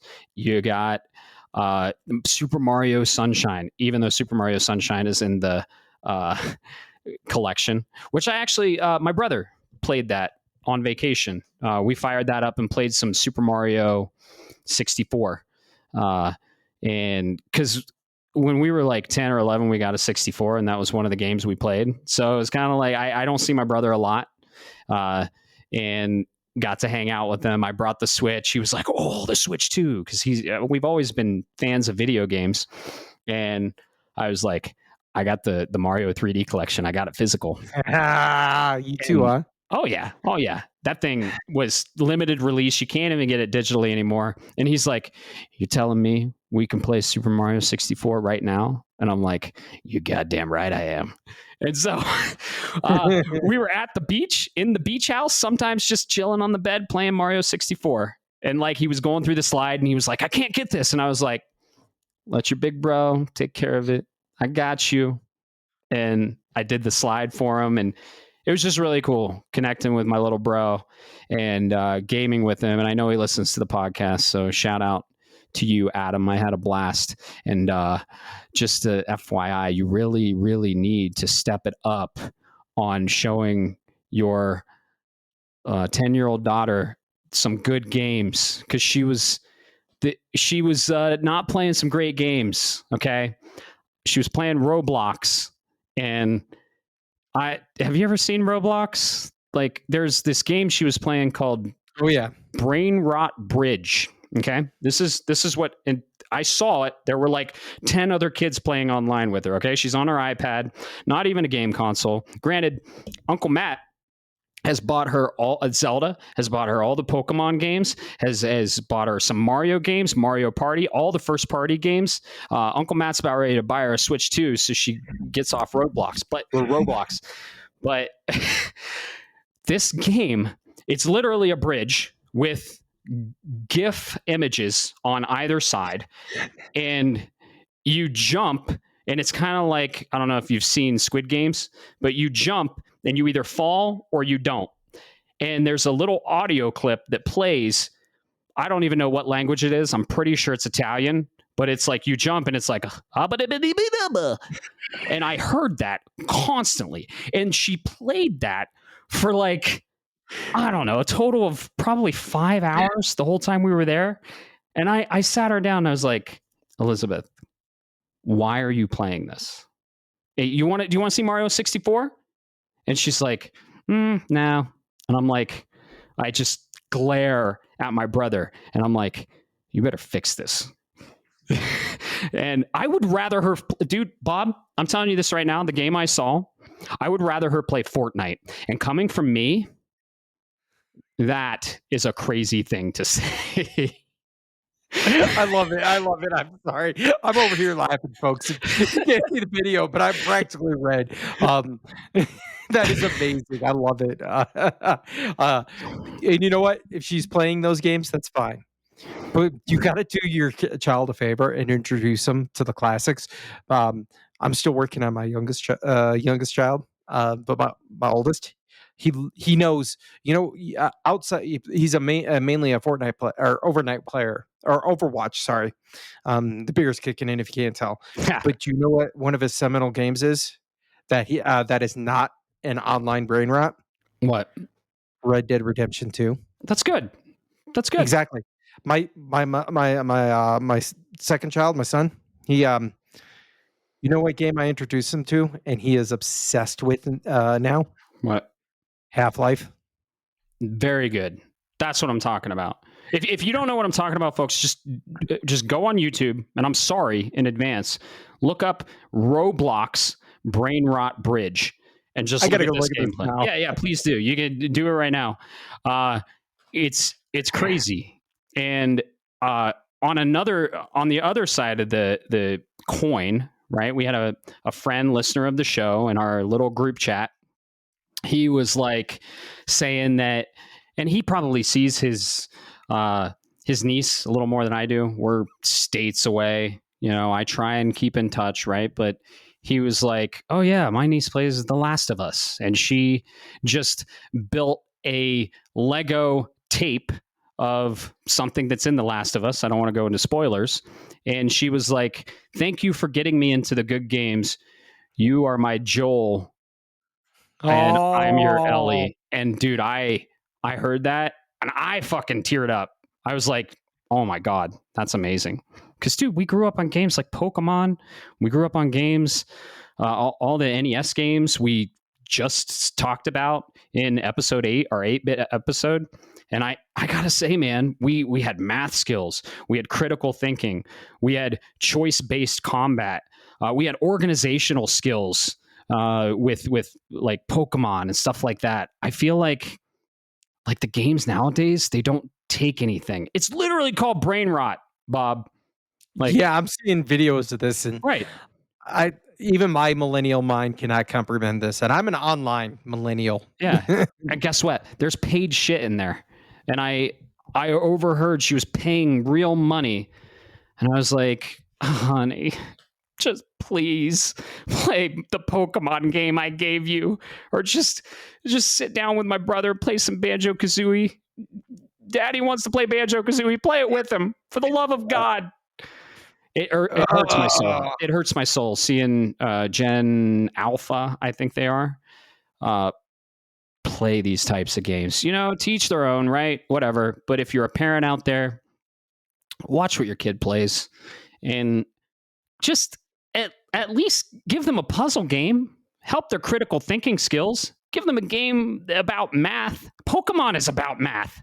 I was doing math as a 10-year-old with like, I'm going to do 120 attack, and this Pokemon has 200 damage. Oh, he's going to be left with 80, so I better get this attack ready. And Brain Rot Bridge. Brain Rot Bridge is like, left or right.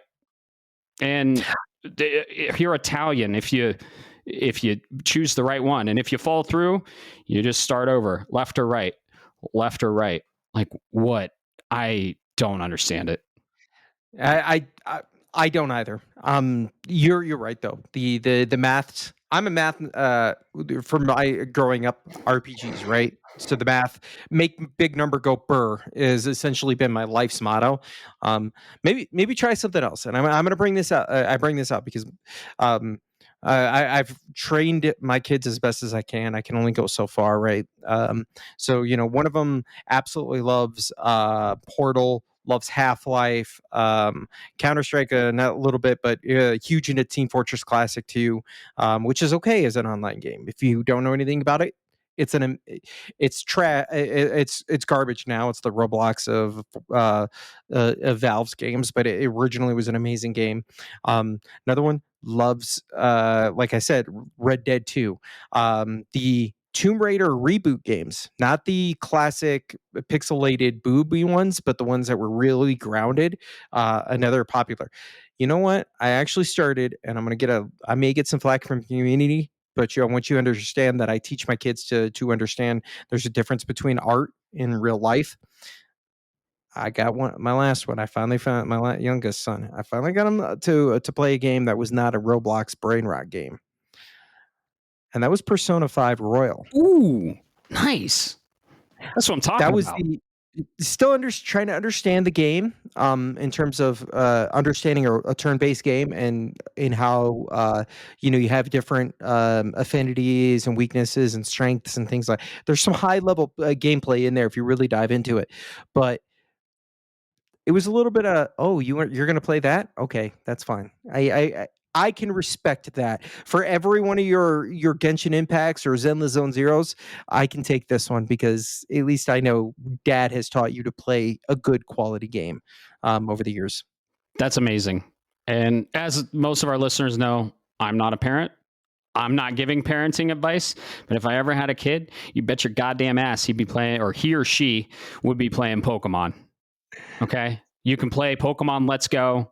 I got her Pokemon Let's Go, and I just really hope that she finds her way in whatever she does and is successful in whatever she does. So yeah, it went on a little bit of a rant there. We kind of went into a rant from like the Zelda travel experience. That was interesting, huh? That was good. That was good, man. So what else you got? Because I know you've been playing some other stuff. I have. What have I been playing? I don't know. I just assume so. Yeah, no. Okay. It's been a light gaming week. Okay. I'm dealing with some life stuff. Let's just say that. And gaming is kind of being put on the back burner. I'm also ramping up for Death Stranding 2, and kind of preparing my mind for that. Not really investing any time or energy into a huge game. I could have, but yeah, just some life stuff. And I've just kind of been playing some Zelda, the Echoes of Wisdom. Then I played Throes of the Watchmaker, and I've just kind of been utilizing my Switch 2, which I bought, and have been really diving into that. So couldn't be more. I'll have much to say on episode 10 about Death Stranding 2. We'll keep it spoiler free, of course, and there might be some rumblings. We might have a little bit of something cooking, potentially. Death Stranding 2 spoiler cast, maybe. Who knows? Who knows? Who knows? We'll see if we can. Yeah, we can definitely fit into that. I do want to circle back on one little thing because you mentioned it. Sure. I'm a physical copy owner of Super Mario 3D All Stars. Have you looked at the recent marketplace offerings on them? Yeah, it's over $100. Yeah. Yeah. I didn't realize it was a limited edition. I didn't realize it was. I knew it was a limited run for the physical, but I didn't realize it was a limited run for the digital as well. Yeah, isn't that crazy? That's thank goodness for Nintendo game carts, the virtual game carts, because you can do that if you transfer your data. Otherwise, I know there'd be some people that would be. I would be one of those that was really mad, but I was smart like you. I bought a physical copy. Yep. The moment I saw that go on sale, I think it was like $50. Snatched. And yeah, Super Mario 3D All Stars, or Mario 3D All Stars for the Switch, has Super Mario Sunshine, Super Mario 64, and Super Mario Galaxy. And you can play it all with the Pro controller. I fucking love Galaxy. I hope we get Galaxy 3 on the Switch too. But yeah, it was so fun playing with my brother, and it was very nostalgic. And I gave him a talking to. So we'll see how it goes. I know parenting is just super tough, and I'm not a parent, so I don't have any place to say. I don't have any experience or anything, but I have an idea of what I'd do if I had a child. So maybe that'll be a topic for a next podcast. So, but I like right? that, passing on to the next generation. Ooh, yeah, and what your kids should play and not play. I don't know. It's all no brain rot bridge. No brain rot bridge, please. No Roblox, preferably no Fortnite. Minecraft's fine; it's digital Legos. But yeah, to each their own. However you want to parent, you go right ahead and do that. I just speak from experience being a child in my childhood, where I am today. I think I made some good decisions and played some good games. So I think that'll do it for episode 9. And I think we're going to get the hell out of here. It's been very fun. And just hang out on the Discord. Keep talking about those games. And make sure you keep an eye on what your kid's playing. So you guys have a great rest of your day. Take care, everybody. Shapes of Gaming is a podcast shaped around gaming and, most importantly, our community. That's you. It is written, created, and recorded in beautiful Colorado Springs, Colorado, by me, Matt Stenson, and my good friend Bob Harriman. If you would like to be part of this amazing community, be sure to like, subscribe, or follow us on all the social media platforms or the podcast app of your choice. Thanks so much for listening, and always remember, keep the conversation going, and most importantly, keep gaming.